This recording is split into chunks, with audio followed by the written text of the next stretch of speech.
don't know about you, but if my God were ordinary, I don't know if I would serve him. Because I don't like just ordinary. Look, I need a little bit more than salt and pepper. I need a little bit of seasoning salt. I need a little bit of marinade put on my meat. I need it soaked a little bit. I need it cooked in it. I need other things. I need a little onion maybe added to it sometime. And it's smothered and cooked in, and it marinates and gets the flavor. I need something more than just the ordinary. These young people don't know about real music. But there was a song that says, the ordinary just won't do. I gotta have a touch from you. I can always find it in you, Jesus. He said the ordinary just won't do. So I'm not just looking to serve an ordinary God. He's extreme. Yes, he is. To the utmost, the highest degree.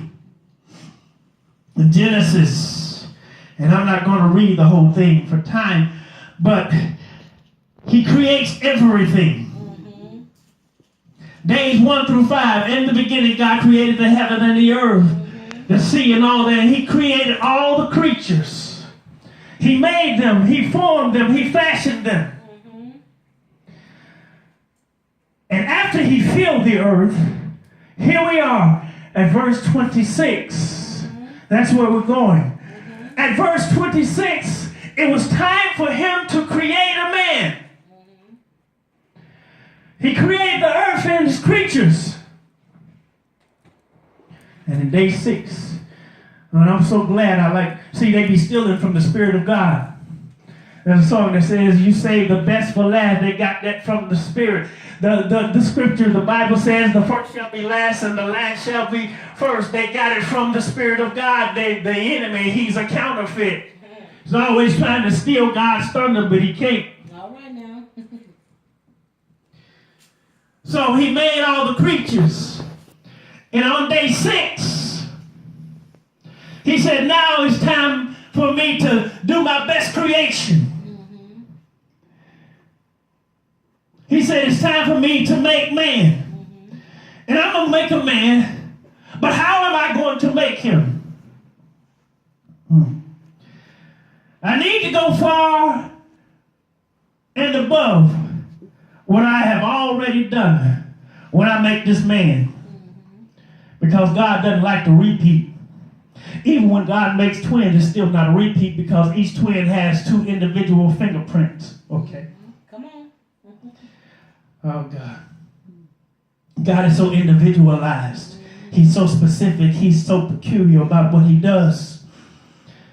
He said it's time for me to go far above and beyond what I have already done. It's time for me to make a man. All right? Hold Genesis real quick. It's time for me to make man. But there's something that God did. It was extraordinary. And when he made man, he couldn't even follow this pattern. Let's go to Ezekiel 28 real quick. Hold Genesis, please. To show you what an extreme God is. And who we are and how it all ties into our relationship with him. Ezekiel 28.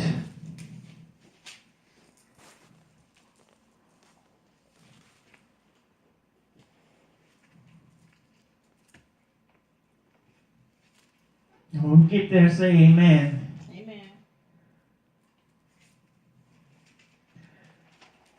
Okay, Ezekiel 28.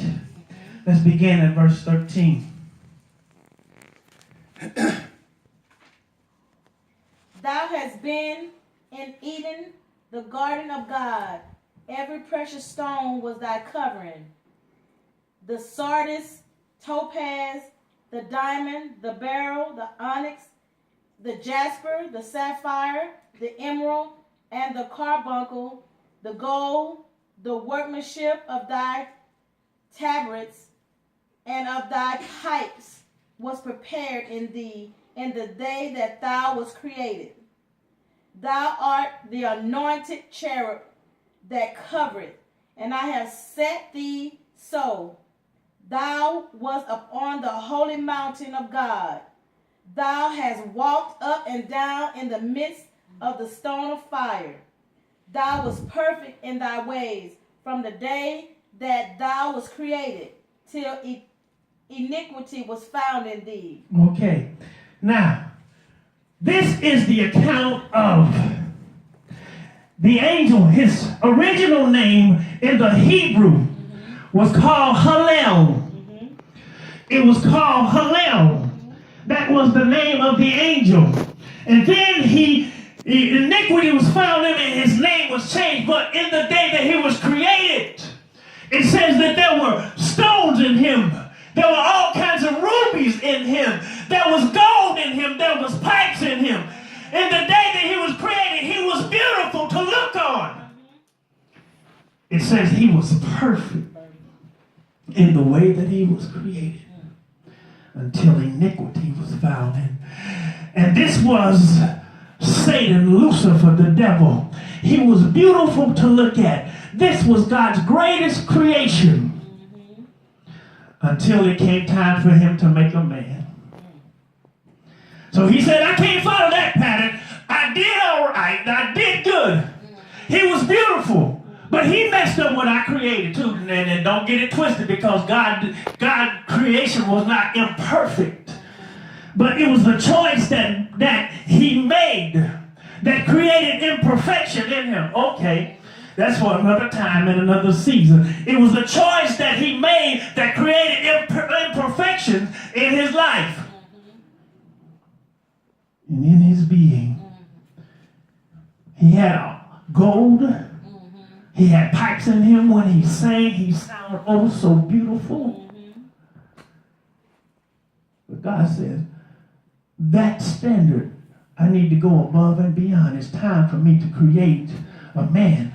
So what am I going to do? How do I top everything that I've done? How can I go extreme or far and beyond what I have already done? I need to go beyond the whales. I need to go beyond the giraffe. I need to go beyond the monkeys. And we didn't come from monkeys either, okay? Amen. All right. I need to do better than cheetah.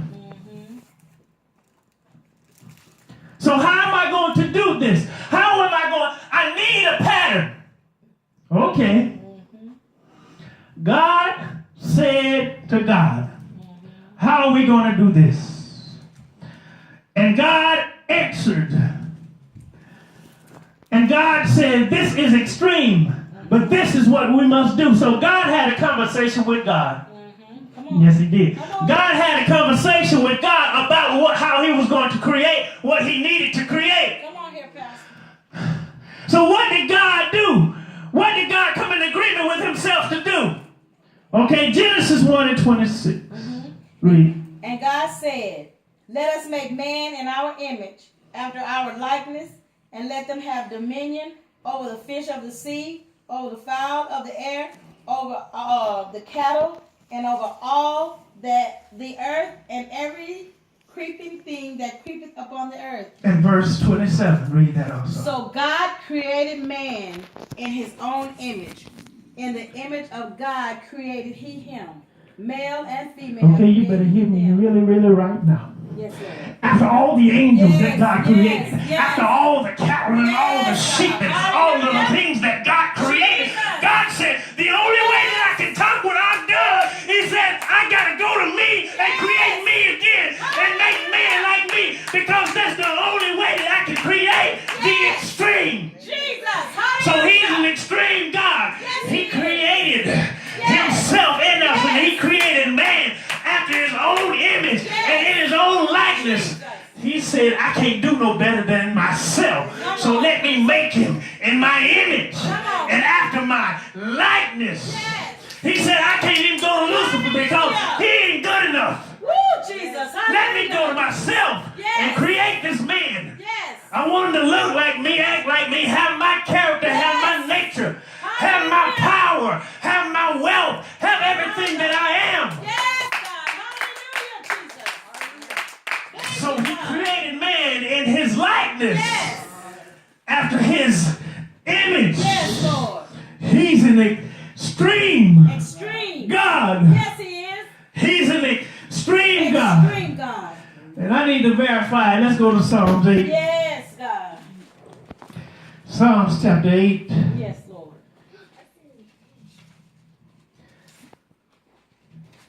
We ain't going to be able to finish this today either. Jesus. Because there's some other extreme Yes, Lord. things that God has shown me that we're going to have to deal with next week. Yes, Lord. But he's an extreme God. Extreme. And he created an extreme man in his extreme yes. image, after his extreme likeness. Yes, Lord. He said, be fruitful, multiply, have dominion, replenish the earth. So how can we do that if we are not created in his image? Jesus. God said, you like me. So I'm the God of multiplication. I'm the God of fruitfulness. Yes. I'm the God of dominion. Yes, Lord. Psalms 8. Yes, Lord. He's an extreme Extreme. God. Yes, Lord. He's not a little God. He's not a itty bitty God. He's not an ordinary God, but he's an extreme God. Yes. Psalms 8 and 3. Read that for me, please. When I consider thy heavens, the work of thy fingers, the moon and the stars which thou hast ordained. What is man that thou art mindful of him? Okay. When I consider, Yes. somebody's having a conversation with God. And the theologians say that this is an angel who's having a conversation with God. And he's talking to God. What is man that thou art? I looked at the works of your hand. I looked at the moon. I looked at the stars. I looked at that devil that you created. You created him perfect in his ways. Come on. After everything that you created. This thing, this creature, this creation called man. You created him in your image. What made him so great that you had to create him in your image and in your likeness? This man. When I consider all the works of your hand, what is man? That thou art mindful. Okay.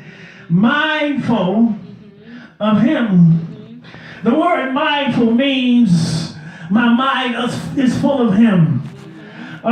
He's all I think about day and night.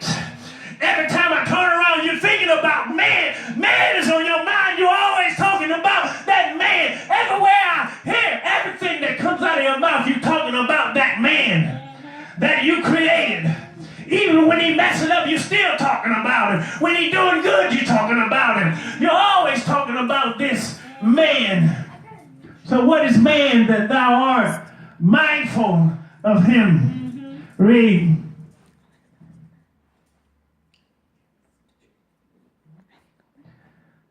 Okay, verse number 11.